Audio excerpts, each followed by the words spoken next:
Buenas, me llamo Bruno Mora y soy docente del Instituto Superior de Educación Física de la Universidad de la República.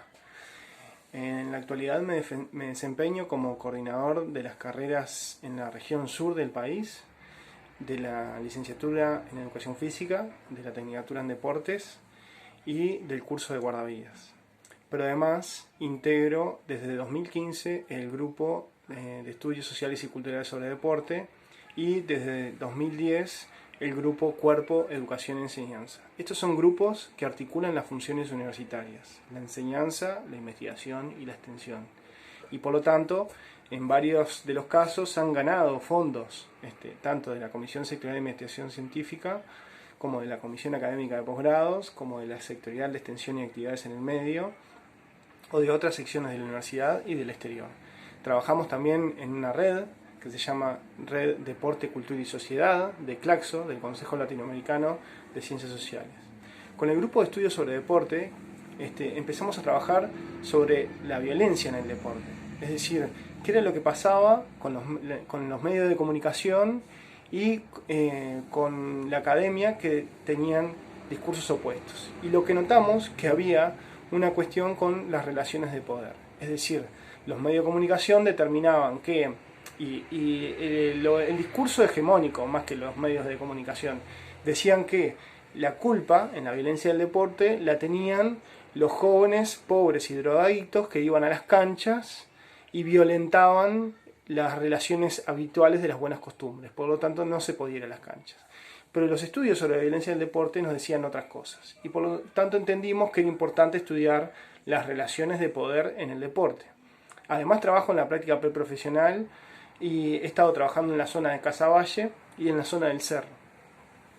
Particularmente en la zona de Casaballe, en el complejo municipal Sacude, y ahí me empecé a relacionar con la Escuela de Nutrición y planteamos una serie de proyectos, de algunos conseguimos fondos, y para lo que nos pareció interesante tener este intercambio en el cual íbamos a hablar sobre los focus group.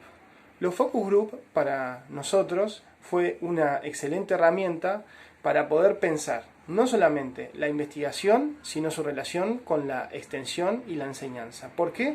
Porque nos dieron la posibilidad de armar espacios donde vinculábamos a gente con temáticas y obteníamos algunas respuestas a nuestras preguntas. Algunas respuestas no definitivas, porque los actores emiten una voz puntual, a lo que llamamos voz nativa. Para que esa voz nativa sea analizada teóricamente, tenemos que entender la diferencia entre objeto real y objeto de conocimiento. El objeto de conocimiento, o la producción de conocimiento que genera esos objetos, los enmarca dentro de una teoría. Es decir, la gente lo que dice para la ciencia no es una verdad objetiva, sino que es una verdad relativa o real para la gente que lo dice, pero no es la realidad para la ciencia. Entonces, es necesario, a partir de lo que nos dice la gente, construir los objetos de conocimiento, ¿sí? Por ejemplo, cuando pensamos en problemas sociales y querer hacer producción de conocimiento a partir de problemas sociales, tenemos que transformarlos en problemas de investigación. Para hacer esa transformación tenemos que partir de marcos teóricos que nos den para pensar, por lo menos en mi caso, el deporte.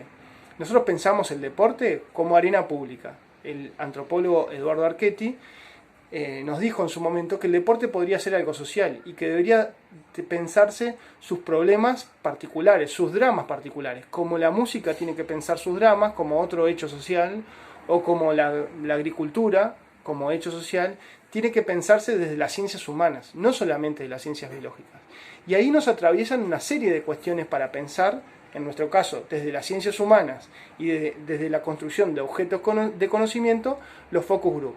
Los focus group son instancias en las cuales se sienta la gente, dependiendo del proyecto de investigación, qué cantidad de gente se sienta en ese espacio, y cuando digo se sienta es metafóricamente, porque en realidad nosotros estamos intentando innovar en ese proceso y, por ejemplo, plantear focus group en los cuales haya juegos, haya movimiento, porque consideramos que el discurso no es solamente lo que dice la gente, sino lo que con su cuerpo nos está narrando. La tristeza, la alegría, los movimientos de las manos, nos dicen sobre las pertenencias y las propiedades de esa gente. Por ejemplo, a qué clase social están adscritas o a qué clase social pretenden pertenecer. qué es lo que consumen, qué es lo que rechazan, qué es lo que identifican como propio. Y en ese sentido no lo vemos como una realidad, sino como un objeto real. Es decir, es algo que nos dice el campo empírico, pero que para nuestra producción del conocimiento tiene que ser categorizada en nuestro marco teórico. Nos pasó con un focus group de nadadores. Ellos nos decían, por ejemplo, que no hay alto rendimiento en Uruguay, no hay alto rendimiento en la natación uruguaya. Pero para nuestro concepto teórico de alto rendimiento, que implica las estructuras en las cuales el alto rendimiento nos pone en juego, por ejemplo, estos nadadores que nos decían que no hay alto rendimiento, han ido a campeonatos sudamericanos y panamericanos, entrenaban en doble horario, sacrificaban gran parte de su sociabilidad o su consumo para ir a la piscina los fines de semana y entrenar. Entonces, para nuestra teoría sí eran alto rendimiento, pero para ellos no lo era. Lo importante es que es para nosotros en la ciencia, porque a partir de eso es que podemos reactivar los mecanismos para pensar los problemas sociales aparentemente no resueltos. Muchas gracias, Cecilia, sobre todo que me diste esta oportunidad para seguir dialogando con la Escuela de Nutrición de la Universidad de la República.